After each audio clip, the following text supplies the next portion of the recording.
በዚህ ሳምንት ሰኞ ነው የተባበሩት መንግስታት ድርጅት ዋና ጸሐፊ አንቶኒዮ ጉቴሬዝ ቢቢሲ ሬዲዮ ፎር ቱዴይ ፕሮግራም ላይ እንግዳ ሆነዋል። ስለሚወክሉት ድርጅት በርካታ ጉዳዮችን ባነሱበት መድረክ ስለ አሜሪካና ትራምፕ ሲናገሩ ግን በቅሬታ የታጀበ ነበር።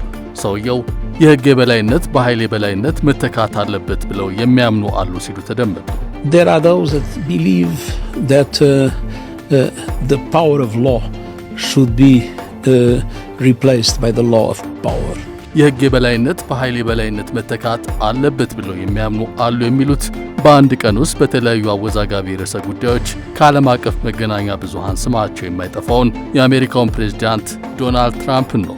ጉቴሬዝ ቃል በቃል አሜሪካ ያለምንም ተጠያቂነት እየተንቀሳቀሰች ነው፣ ኃይሏም ከዓለም አቀፍ ሕግ የበለጠ ዋጋ እንዳለው ታምናለች፣ የባለብዙ ወገን መፍትሄዎች ጥቅም አልባ ናቸው የሚል ግልጽ ድምዳሜ ይዛለች ሲሉም ተችተዋል። በአሁኑ ወቅት ያለው የአሜሪካ ፖሊሲ ብዙ ጊዜ የአሜሪካን ኃይልና ተጽዕኖ መጠቀም፣ አልፎ አልፎ ደግሞ ዓለም አቀፍ ሕጎችን ማክበር የሚል ነው ብለዋል። ጉቴሬዝ ይህን አስተያየት የሰጡት አሜሪካ ቬንዙዌላ ውስጥ ባካሄደችው ዘመቻ የቀድሞውን ፕሬዝዳንት ኒኮላስ ማዱሮን ከያዘች ከሳምንታት በኋላ እንዲሁም ዶናልድ ትራምፕ ግሪንላንድን ለመጠቅለል ደጋግመው እየዛቱ ባለበት ወቅት ነው። እንደ አባል ሀገራት እኩልነት ያለው የተባበሩት መንግስታት ምስረታ መርሆች በአሁኑ ሰዓት አደጋ ተደቅኖባቸዋል ብለው እንደሚያምኑም ጉቴሬዝ ገልጸዋል። በጉቴሬዝ ቅሬታ የቀረበባቸው ፕሬዝዳንት ትራምፕ 193 አባል ሀገሮችን ባቀፈው በተባበሩት መንግስታት ላይ ጠንካራ ትችቶችን ሲያሰሙ የቆዩ ናቸው። ትችት የሚሰነዝሩበት ድርጅት ዋና መቀመጫውን ያደረገው እርሳቸው በተወለዱበት ኒውዮርክ ነው። ድርጅቱና ትራምፕ ዕድሜያቸው ተቀራራቢ ነው። የተባበሩት መንግስታት ድርጅት የተመሰረተው እንደ አውሮፓውያን አቆጣጠር ጥቅምት 1945 ነው። ትራምፕ የተወለዱት ደግሞ ሰኔ 14 1946 ነው። የድርጅቱ ምስረታ ከትራምፕ መወለድ የሚቀድመው 8 ወራት ነው። አሁን ትራምፕ ቀድሟቸው የተወለደውን ድርጅት የወደዱት አይመስልም። ደጋግመው ቅሬታ ያቀርቡበታል። ትችታቸውም ጠንከር ያለ ነው። ባለፈው መስከረም ወር በተካሄደው የድርጅቱ ጠቅላላ ጉባኤ ላይ ባደረጉት ንግግርም የተባበሩት መንግስታት ድርጅት ህልውና ላይ ጥያቄ አንስተዋል። 7 ሊቋጩ የማይችሉ ጦርነቶችን ለብቻቸው ማቆማቸውን የተናገሩት ትራምፕ የተባበሩት መንግስታት ግን በየትኛውም ግጭት የማስቆም ጥረት ውስጥ ለመርዳት እንኳን አልሞከረም ሲሉ አቅመቢስ መሆኑን ገልጸዋል። በኒውዮርክ ስብሰባ የተባበሩት መንግስታት ለእኛ እንዳልነበረ ተረዳው ሲሉም ተናግረዋል።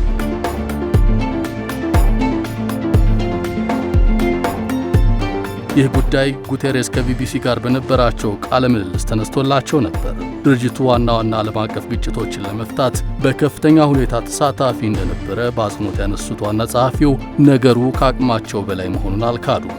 የተባበሩት መንግስታት የማስገደድ አቅም የለውም፣ ይልቁንም ትላልቅ ሀያላን ሀገሮች የበለጠ ጠንካራ የማስገደድ አቅም አላቸው ሲሉ የገጠማቸውን ፈተና አስረድተዋል።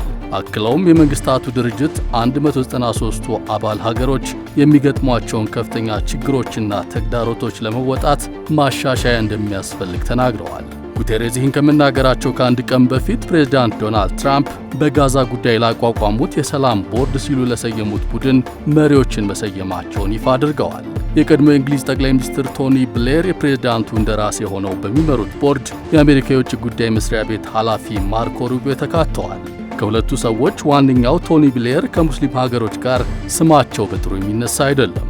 በቀደመ ታሪካቸው ቁርኝታቸውም ከሰላም ይልቅ ከጦርነት ጋር ነው። በ2003 ኢራቅ ላይ የተፈጸመውን ወረራ በመደገፍ ክስ ይቀርብባቸዋል። ሌላኛው የፕሬዝዳንቱ ሹመኛ የአሜሪካ የመካከለኛው ምስራቅ ልዩ መልእክተኛ ስቲቭ ዊትኮፍና ከሰውየው ጋር በጋዛ ተኩስ አቁም ካይሮና ዶሃ ሲመላለስ የነበረውና በመጨረሻ የሐማስ መሪዎች ከቱርክና ግብፅ ደህንነት ኃላፊዎች ጋር በሻርም አልሸህ በደረሱት ስምምነት ላይ የነበረው አማቻቸው ጃሬድ ኩሽነርም አለበት። የዓለም ባንክ ፕሬዝዳንት አጃይ ባንጋም አባል ተደርገዋል። ሙስሊምና አረብ ሀገሮችን ጨምሮ በርካታ ሀገሮችም እንዲቀላቀሉ ግብዣ ቀርቦላቸው አዎንታዊ ምላሽ ሰጥተዋል። ከሀገሮቹ መካከል በእስራኤል መጋበዝ የለባትም ስትባል የቆየችው የኤርዶጋኗ ቱርክ፣ የግብፅ፣ የዮርዳኖስ፣ የኢንዶኔዥያ፣ የፓኪስታን፣ የኳታር፣ የሳውዲ አረቢያና የተባበሩት አረብ ኤምሬትስ የውጭ ጉዳይ ሚኒስትሮች በጋራ ባወጡት መግለጫ ግብዣውን በደስታ ተቀብለነዋል ብለዋል። እነዚህን ሁሉ ሀገሮች በጋበዘው ቦርድ ውስጥ አንድም ፍልስጤማዊ አለመኖሩ ጥያቄ አስነስቷል።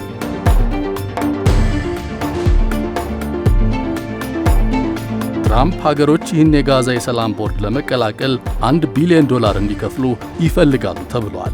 ቦርዱ ያቀፋቸውን ሀገሮችና ሁኔታውን የተመለከቱ በርካታ ታዛቢዎች ከጋዛ የሚሻገር ዓላማ ያነገበ ነው ሲሉ የተሰሙትም ገና ከማለዳው ነው። በእርግጥ ለዚህ የሰላም ቦርድ የተዘጋጀው ቻርተር መግቢያ ላይ የሰፈሩ ጉዳዮችም የአስተያየት ሰጪዎቹን መከራከሪያ የሚደግፍ ሆኖ ተገኝተዋል። የሰላም ግንባታን የሚከታተል ይበልጥ ቀልጣፋና ውጤታማ የሆነ ዓለም አቀፍ አካል እንደሚያስፈልግ የሚገልጸው ቻርተሩ ዘላቂ ሰላም ለማግኘት ብዙ ጊዜ ተሞክረው ከከሸፉ ተቋማት ለመራቅ የሚያስችል ድፍረት እንደሚያስፈልግ አስፍሯል። በግልጽ ባይጠቀስም ብዙ ጊዜ ተሞክረው የከሸፉ ተቋማት ተብሎ የተገለጸው የተባበሩት መንግስታት ድርጅት መሆኑ በእነዚህ ታዛቢዎች ተነግሯል። ይህም ትራምፕ በተባበሩት መንግስታት ድርጅት ላይ ባላንጣ ለመፍጠር ሙከራ እያደረጉ ነው የሚለው ስጋት ይበልጥ የተጨበጠ እንዲመስል አድርጎታል። ትራምፕ ባላንጣ እየመሰረቱበት ነው በሚባለው በተባበሩት መንግስታት ድርጅት ውስጥ በዓለም አቀፍ መድረክ ሰላም የማስጠበቅ ኃላፊነት የተሰጠው የተቋሙ የጸጥታው ምክር ቤት ነው። ፕሬዝዳንቱ ባሰራጩት ለቦርዱ በሚገልጽ ደብዳቤ ላይ ግን ቦርዱ ዓለም አቀፍ ግጭትን ለመፍታት አዲስ ስልት ይቀይሳል ብለዋል። ይህ ደግሞ በቀጥታ ተገዳዳሪ ያደርገዋል የሚሉ በርካቶች ናቸው። በእርግጥ ዋይት ሃውስ ቦርዱ ከተመድ ጸጥታው ምክር ቤት አንቀጽ 2803 ጋር የሚጣጣም ነው በማለት ተገዳዳሪ አለመሆኑን ለማሳየት ሞክረዋል። ሆኖም አንዳንድ የአውሮፓ ሀገሮች ግብዣው ቢቀርብላቸውም እያመነቱ ይገኛሉ።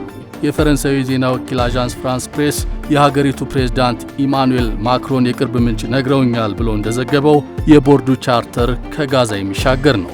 እኚሁ ምንጭ ከተባበሩት መንግስታት ስልጣን ጋር የሚጣረስ መሆኑ ጥያቄ ያጭራል ያሉ ሲሆን የተባበሩት መንግስታት ስልጣን ደግሞ መጣስ የለበትም ሲሉም ተከራክረዋል።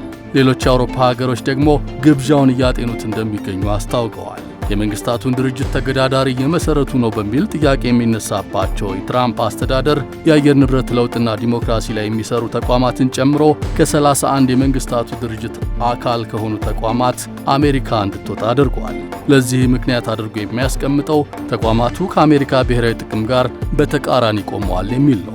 አሜሪካ በተባበሩት መንግስታት ድርጅት ስር ከሚንቀሳቀሰው ከዓለም ጤና ድርጅት በይፋ መውጣቷም የዛሬ ትኩስ ወሬ ሆኖ በዜና አውታሮች ሲናኝ ውለዋል።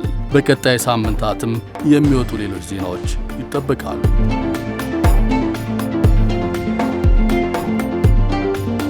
ለዚህ ጥንቅር አልጀዚራ፣ ሚድል ኢስት አይ፣ ቢቢሲ፣ ሲቢኤስ እና አዣንስ ፍራንስ ፕሬስን በምንጭነት ተጠቅመናል።